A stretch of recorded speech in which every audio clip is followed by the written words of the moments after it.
اب دیکھیے یہ تقریر ہے قائد اعظم کی 1 جولائی 1948 کی. اسٹیٹ بینک آف پاکستان کر رہے ہیں افتتاح بینک کا. ظاہر بات ہے دوسرا نظام تو ابھی موجود ہی نہیں تھا, اس کو تو اسٹڈی کرنا تھا. لیکن یہ کہ وہاں پر ایک شعبہ کھول دیا گیا تھا کہ کچھ لوگ ریسرچ کریں کہ اسلام کا معاشی نظام اور یہ سارا استوار کیسے کیا جائے اسلام کی بنیاد پر.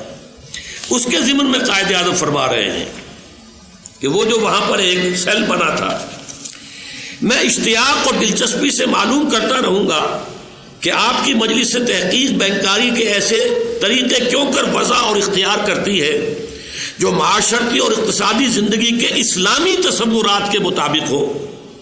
مغرب کے معاشی نظام نے انسانیت کے لیے لا ینحل مسائل پیدا کر دیے ہیں. مغربی نظام افراد انسانی کے مابین انصاف کرنے اور بین الاقوامی میدان میں آویزش اور چپتلش دور کرنے میں ناکام رہا ہے. اگر ہم نے مغرب کا معاشی نظریہ اور نظام اختیار کیا تو عوام کی پرسکون خوشحال زندگی حاصل کرنے کے اپنے نصب العین میں ہمیں کوئی مدد نہیں ملے گی. اپنی تقدیر ہمیں اپنے منفرد انداز میں بنانی پڑے گی. ہمیں دنیا کے سامنے مثالی معاشی نظام پیش کرنا ہے جو مساوات اور معاشرتی انصاف کے سچے اصول, اسلامی اصول و تصورات پر قائم ہو. ایسا نظام پیش کر کے گویا ہم مسلمانوں کی حیثیت میں اپنا فرض انجام دیں گے اور انسانیت کو سچے اور صحیح امن کا پیغام دیں گے. یہ نقشہ ہے قائد اعظم کا. اس بنیاد پر وہ یہاں کا معاشی نظام چاہتے تھے, اس طرح کا ڈیموکریسی کا نظام چاہتے تھے, اسلام کے کوڈ آف لائف کو یہاں قائم کرنا چاہتے تھے. 10 برس تک کی ان کی ساری جد و جہد سن 37 سے 47-48 تک, سوائے اس ایک جملے کے. اب اس جملے کو لے کر جسٹس منیر صاحب بھی ناچتے رہے, اسی جملے کو لے کر مسٹر کاوس جی جو ہیں وہ ناچ ہی رہے ہیں.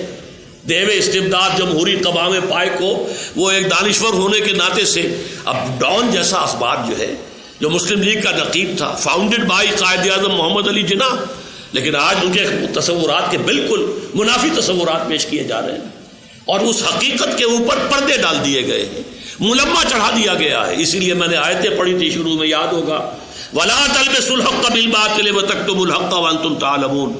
دیکھو جانتے بوجھتے تمہیں معلوم ہے کہ کیا نظریہ تھا پاکستان کا, تم حقیقت کے اوپر لباس نہ اڑا دو, پردے مت ڈالو اور اصل حقیقت کو مت چھپاؤ.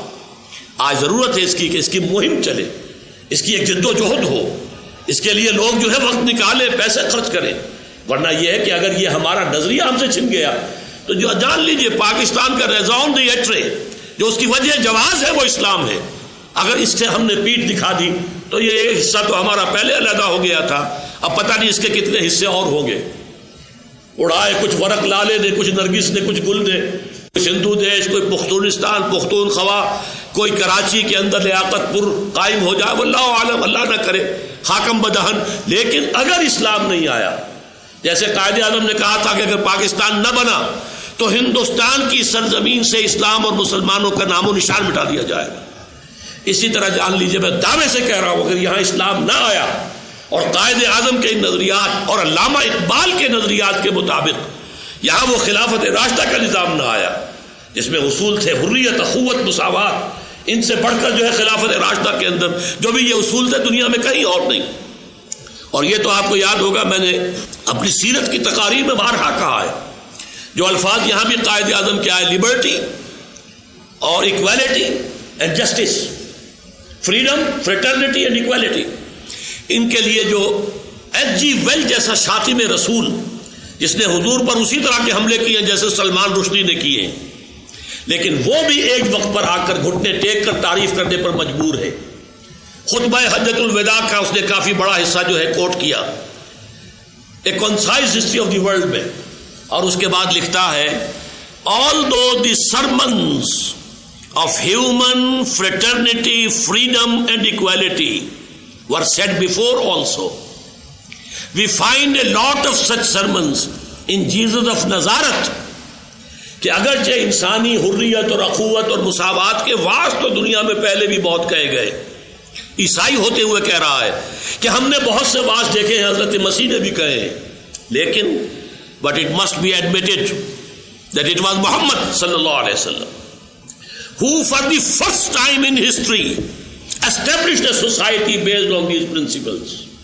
یہ کارنامہ محمد کا ہے صلی اللہ علیہ وسلم. تاریخ انسانی میں پہلی مرتبہ ان اصولوں پر، human fraternity, freedom and equality, ان اصولوں پر ایک معاشرہ قائم کر کے دکھایا ہے. یہ ماننا پڑتا ہے.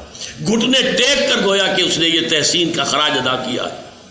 البتہ یہ میں نوٹ کرا دیا کرتا ہوں، آپ بھی کر لیجئے کہ اب جو کتاب ملتی ہے concise history of the world, وہ نئے آتھرز نے ایڈٹ کرتے ہوئے یہ جملہ نکال دیا.